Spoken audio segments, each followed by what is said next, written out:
ભરૂચ શહેરના પશ્ચિમ વિસ્તારમાં આવેલ વેલફેર હોસ્પિટલ ખાતે WBVF શિક્ષણ સમિતિ સંચાલિત મિશન બુનિયાદ પ્રોજેક્ટ અંતર્ગત CET 2025 પરીક્ષામાં મેરિટ યાદીમાં આવનાર ભરૂચ જિલ્લાના ધોરણ 5ના લગભગ 6 બ્લોકના 108 ગામોની 156 શાળાઓના 125 જેટલા વિદ્યાર્થીઓનું સન્માન અને ઇનામ વિતરણ સમારોહ યોજવામાં આવ્યો હતો।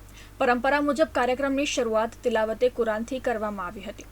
આ કાર્યક્રમમાં ઉપસ્થિત મહેમાનોનું શાબ્દિક સ્વાગત મિશન બુનિયાદના હેડ યાકુબ સાહેબ ઉઘરાદારે કર્યું હતું। ત્યારબાદ મહેમાનોનું પુષ્પગુચ્છ અર્પણ કરી સ્વાગત કરવામાં આવ્યું હતું। મિશન બુનિયાદે અત્યાર સુધી શું કામગીરી કરી, કેટલી પરીક્ષાઓ લીધી અને મિશન બુનિયાદ કાર્યક્ષેત્ર હેઠળની શાળાના કેટલા વિદ્યાર્થીઓ મેરિટ યાદીમાં આવ્યા તેની વિસ્તૃત સમજ આપવામાં આવી હતી। મિશન બુનિયાદના સભ્ય ફરીદાબેન કડવાએ મહેમાનોનું પ્રાસંગિક ઉદ્બોધન કર્યું હતું। સાથે સાથે વાલીઓ અને વિદ્યાર્થીઓને માર્ગદર્શિત કર્યા હતા। વાલીઓ અને વિદ્યાર્થીઓને CET પરીક્ષા અને સરકારની યોજના વિશે સમજ આપી મિશન બુનિયાદ ટીમની પ્રશંસા કરી આભાર વ્યક્ત કર્યો હતો।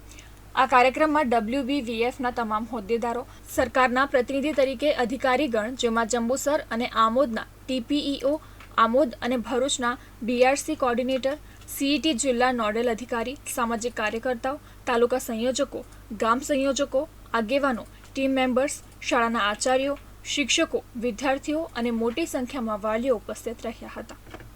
મિશન બુનિયાદ હેડ WBVF સંચાલિત મિશન બુનિયાદ અંતર્ગત CET જે સરકારશ્રીની કોમ્પિટિટિવ એક્ઝામ છે એ બાળકોને આમોદ, જંબુસર, વાગરા અને ભરૂચ તાલુકાના 108 ગામ જે WBF કાર્યક્ષેત્રના છે, જેમાં 156 શાળાઓએ ઓનલાઈન ઓફલાઈન WBF મિશન બુનિયાદની ટીમ દ્વારા પરીક્ષામાં ભાગ લઈને ખૂબ ઉત્તીર્ણ થયા છે, જેનો આજે ઇનામ અને સન્માન કાર્યક્રમ વેલફેર હોસ્પિટલના ઓડિટોરિયમ હોલમાં રાખવામાં આવ્યો છે, જેમાં 125 વિદ્યાર્થીઓ ઇનામને લાયક બન્યા છે, જેમાં 55 વિદ્યાર્થીઓ એવા છે જે WBFની 16/3/2025 આમોદ મુકામે લેવાયેલી પરીક્ષામાં તેઓ 69ની ઉપર માર્ક લાવ્યા છે।